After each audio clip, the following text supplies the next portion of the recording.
Hi, everybody. I'm Dr. Lucy Thompson, and this is Dr. Catherine O'Connell Cooper. and we are planetary geologists here at the University of New Brunswick, and we like rocks on our planet and on other planets, in particular Mars. We work on a Mars rover with a Canadian-built instrument on it. But today we're here to answer your questions about the upcoming solar eclipse on Monday, which we're all very excited about. So Kat's going to answer the first lot of questions, and then I'll answer the second lot. So I'll let Kat take the first lot of questions. Okay, so I'm answering the questions from Carleton Street. So the first question is, when was the first solar eclipse recorded? So the Chinese have been recording eclipses for about 4,000 years, but the first total solar eclipse that was recorded 3,247 years ago on March 5th.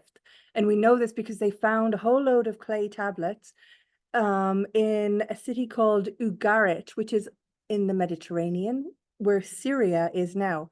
And they described how the sun disappeared in the middle of the day and then Mars came out and became bright. And so when we look at it, we can compare the records for when we know that eclipses would be, and it ties in almost to the minute for a total solar eclipse that we knew would have happened at that point.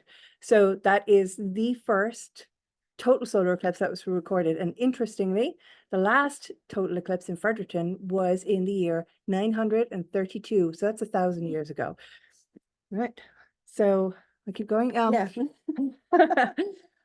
If you were in space during a solar eclipse, would your eyes be damaged if you looked directly at the sun, and during the solar eclipse? And the answer is yes. Well, it would depend on how close you are to the sun. So if you're way out, way out, out of Neptune, you're not going to be affected. But for example, if you were an astronaut on the International Space Station, you definitely would damage your eyes because you're close enough. And the reason is that when the sun comes into Earth's atmosphere, it kind of scatters and it becomes less bright. But in space, there's no atmosphere. So it's really intense. It would be like having a laser on your eyes. So if you ever see an astronaut's spacesuit, they have this golden visor which comes down over their face, and that actually protects them from the sun. So yes, the answer is your eyes would be damaged. You still have to take care, even if you're in space. Okay, the third question, could you see the solar eclipse from another planet? So a solar eclipse can happen on any planet that has a moon large enough to block the sun as well. But specifically for our solar system, Earth is the only planet in our solar system that you would have a total solar eclipse, because Venus and Mercury don't have moons. And Mars's moons are too small, so they wouldn't be able to block the sun out completely. And then the others are the gas giants, so Saturn and Jupiter and Uranus and Neptune. They have moons that are the right size, but they don't have a solid surface to stand on. So if you went to Jupiter, you would just fall right down into the center. You'd burn first, of course, but so you would not have a total solar eclipse or a solar eclipse on a planet in our solar system other than Earth. And then the last question, what is the largest star in our galaxy? Okay, so the largest star in our solar system is obviously our sun, because it's the only one there, so it has to be the biggest one. But then if we move out and we look at other stars, so you can measure a star by how big it is, its volume, how big it looks, or how much it weighs. So the difference is between like a beach ball, which is really big, or a golf ball, which is really small and weighs a lot. So the first one is the volume and the second one is the mass. So for volume, how big it is, the biggest star is UY Scuti, which is a great name. So this star is so big, and it's in our Milky Way, and it is so big that if we took our sun away and we put UY Scuti in its place, it would travel, it would extend out as far as Jupiter. So basically, if you got in your spaceship and left Earth, it would still take you 3 years to get to the edge of the sun. It's that big. Our sun is big enough to hold 1 million planet Earths, but UY Scuti is big enough to hold, I think, somewhere in here, 5 billion suns. So we could put 5 billion suns in UY Scuti. And then the ones that are the heaviest by mass, so a solar mass is how big the sun is. So our sun is 1 solar mass. UY Scuti is 7 or 10 solar masses. It's a little hard to tell. The biggest stars are found outside of our galaxy, outside of the Milky Way. And some of those are so big that they are, 226 times as big as our sun. And they shine 5 million times brighter than our sun. So I guess the answer is the largest star in our galaxy is probably UY Scuti, but there are bigger ones further out. Okay, so now I'm going to answer some questions from Keswick Valley Memorial School.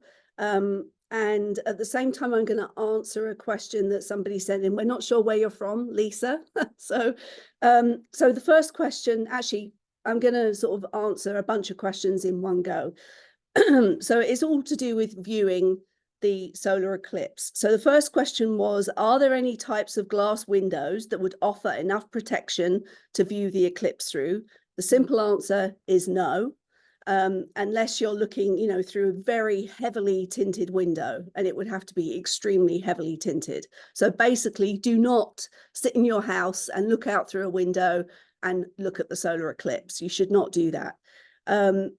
How do we know if eclipse glasses will actually protect us? Are there some being sold that will not help protect your eyes? So hopefully, if you have your solar eclipse glasses, they are all ISO certified, which is a standards organization. It's the International Standards Organization. And most solar eclipse glasses will be ISO certified. The American Astronomical Society actually has a list of ISO certified vendors who are supplying solar eclipse glasses. I used one of those. I went on Amazon and found one of the companies that was ISO certified. So basically, you want it to be ISO certified. Also, make sure that your glasses don't have any kind of big scratches or anything like that on them, because that, the sun could actually pass through those scratches and damage your eyes. So anyway, hopefully, I don't know whether your glasses are ISO certified, but hopefully they are, and in which case you will be fine. And then someone said, can we safely take pictures or videos of the eclipse? You can do, but you do not want to look directly through like a viewfinder on a camera. So instead of doing that, you'll want to use, like a screen to look at what you're taking the picture of. And it's not that easy to take pictures of a solar eclipse.